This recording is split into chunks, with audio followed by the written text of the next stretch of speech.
Hello everyone, here is the presentation of Emergency Response Visual Report by Team 5. And our chosen site is Milingimbi. Milingimbi community is located on the Milingimbi Island, and Milingimbi Island is part of the Crocodile Island group on the Arafura Sea. From the map, we can see it located in Northern Territory, and it is about 440 kilometers east of Darwin with 1 hour and 10 minutes flight direction. Based on the Milingimbi landscape map published by the local council in 2017, we can find out the community of the Milingimbi residents live together on the eastern part of the Milingimbi Island, and the living feature of the community contribute to the disaster response efficiency when faced the emergency scenario. Also, the flat terrain of the island is more conducive to the large-scale emergency facilities. Next, I will talk about the climate of the Milingimbi. Based on the Milingimbi airport weather data, the mean daily minimal and maximal temperature are around 20 to 25 degrees and 13 to 33 degrees.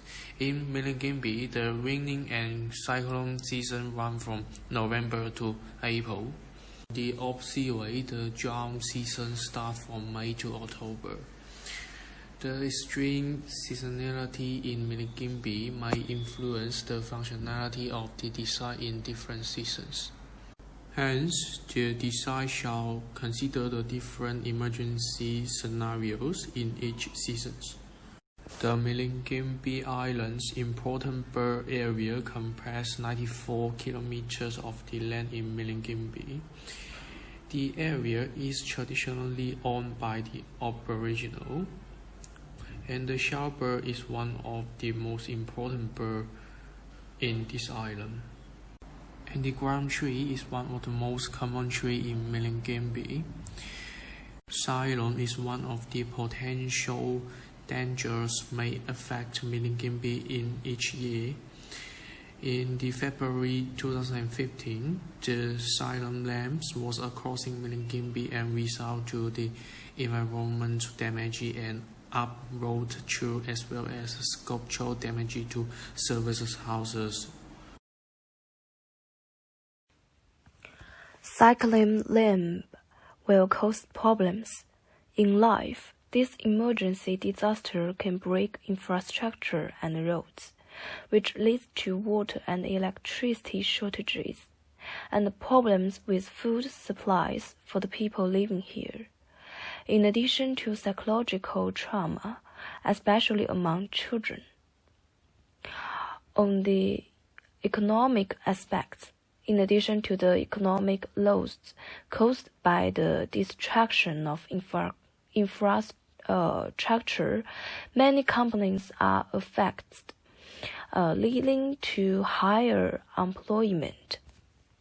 Milingimbi, and I think a really interesting place to start this is by looking at some of the quick stats from the 2016 census, which is the government survey run by the Australian Bureau of Statistics. So the population of Milingimbi is around 1,200 people, give or take, of which 95% are Indigenous, with an average age of 26 years old. The main language spoken on the island, and excuse my pronunciation, is Djamba Pinyu, which is spoken by 84% of the population as their first language. And about 98% of the homes are rented. And I think these statistics provide some really interesting insight when you're talking about an emergency management situation. Firstly, the fact that the average age is really quite young. A lot of people are not going to have had experience in these kinds of situations in the past. And the fact that English isn't the main spoken language is really important for how you're communicating information. It's just you're essentially dealing with a cold community. And also the fact that basically all the homes are rented is interesting when you're talking about cyclones, because it means that people are less likely to have an insight or as much control over the construction of their home, or knowledge of the construction of their home as well. So the people of Milingimbi are Yolngu people, of which there are around 5,000 spread across East Island land. And in this society, essentially the social and religious organisation is around or divided into two groups. But within that, there can be lots of different clans. So Milingimbi alone has over 21 clan groups that are organised into 5 camps across the island. And the Yolngu people are known to have a really strong Indigenous culture, of which the land is central to their identity. And they also practice Aboriginal customary law. And this is, really important when looking at an emergency situation, because there are lots of cultural rules that need to be considered. So this law dictates who can marry who can associate with who. So these things are really important when you're looking for a design solution that's going to be a fit for the cultural group. Hi everyone, I'm Yue. I'm introducing residents and human rights issues. The residents of Milingimbi may cause health and ecological problems. First of all, Indigenous people in remote areas of the North Territory of Australia suffer from repeated infection due to excessive exposure to geological dust, inadequate housing, and lack of access to medical services. In addition, Indigenous communities, due to overcrowded environment, caused personal hygiene to be insecure, which led to the crisis of the sewage treatment system, which caused water pollution.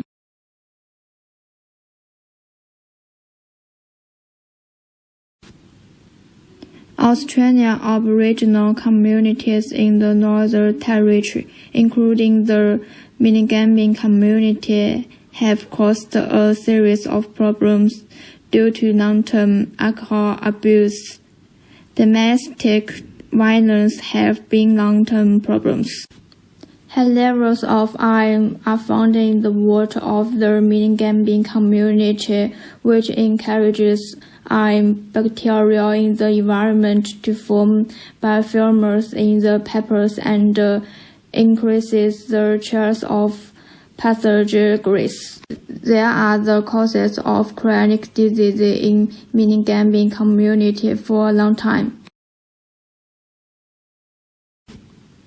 The Northern Territory Emergency Response pointed out that there are serious children's sexual abuse problems in Indigenous communities in remote areas of the Northern Territory, including the Milingimbi community. The main causes of these problems are the proliferation of alcohol and drugs, no education, and no medical conditions for health checks. Due to the global climate impact, Australia's Northern Territory is facing a serious problem of rising sea levels. Floods and storms just will pose the greatest threat to Milingimbi communities. Diabetes is a new problem faced by Indigenous people in remote areas of the Northern Territory.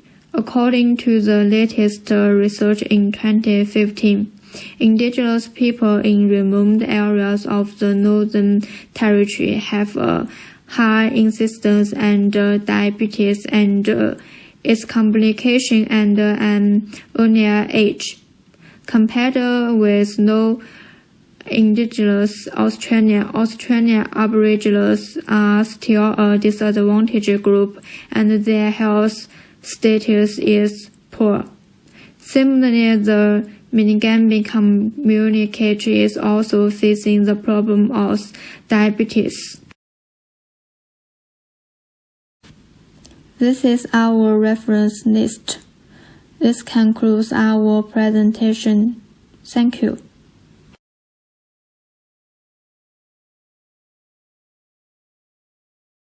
For solutions, we're looking for some corresponding solutions. Around the world, communities are relatively weak in responding to emergencies, and the communities in general are led out of large organizations or equipped with specialized rangers. For example, in the Millennium, the rangers will ensure remote residents were evacuated to towns with cyclone shelters, and collects and stores over 1,000 liters of water. After the cyclone passed, they were back in action, working closely with service providers and the police to assist the damaged and prioritize their work.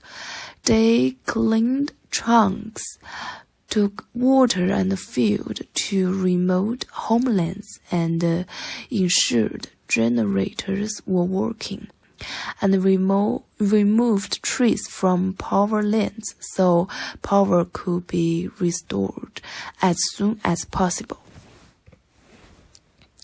In other regions, for example, in Mozambique, Episcopal Relief and Development is in contact with church partners in the infected areas as they assess the needs in their communities. They provide emergency relief such as food, water, and blankets.